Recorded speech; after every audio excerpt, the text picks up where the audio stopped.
ഒരിക്കലും അങ്ങനെ ഒരു നിരാശപ്പെടേണ്ട സാഹചര്യം ഞങ്ങൾക്ക് UDF ഇല്ല. UDFുമായി ബന്ധപ്പെട്ടും അല്ലെങ്കിൽ പാർട്ടി ഇന്ത്യൻ നാഷണൽ കോൺഗ്രസോ അത്തരമൊരു ചർച്ചയും ഈ കേരള കോൺഗ്രസ് മാണി വിഭാഗമായിട്ടുള്ള ജോസ് കെ മാണിയുമായിട്ട് ചർച്ച നടത്തിയിട്ടില്ല എന്നുള്ളത് വസ്തുതയാണ്. അപ്പോൾ അങ്ങനെ ചർച്ച ഞങ്ങൾ നടത്തിയെങ്കിൽ ഞങ്ങൾക്ക് തുറന്നു പറയുന്നതിനൊരു മടിയുമില്ല. അപ്പോൾ ഈ പറയുന്ന വാർത്തകളൊക്കെ തന്നെ നിങ്ങൾ മാധ്യമങ്ങൾ കൊണ്ടുവന്ന വാർത്തകളാണ്.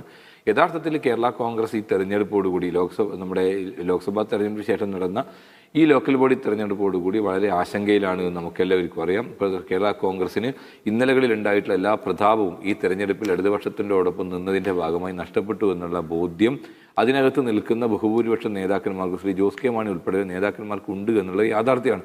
പക്ഷേ അങ്ങനെ യാഥാർത്ഥ്യം അവിടെ കിടക്കുമ്പോഴും അവർ ഈ മുന്നണിയിലേക്ക് LDFിൽ നിന്ന് UDFിലേക്ക് വരണമോ വരണ്ടയോ എന്നൊക്കെ തീരുമാനിക്കാനുള്ള അധികാരം അവകാശം അവർക്കാണ്. അതുകൊണ്ട് ഞങ്ങൾക്കതിനകത്ത് യാതൊരു ആശങ്കയില്ല. ഒരു കാര്യം വളരെ വ്യക്തമായിട്ട് പറയാൻ ആഗ്രഹിക്കും, ഞങ്ങൾക്കൊരു മനപ്പായസം ഞങ്ങൾ ഉണ്ണുന്നില്ല.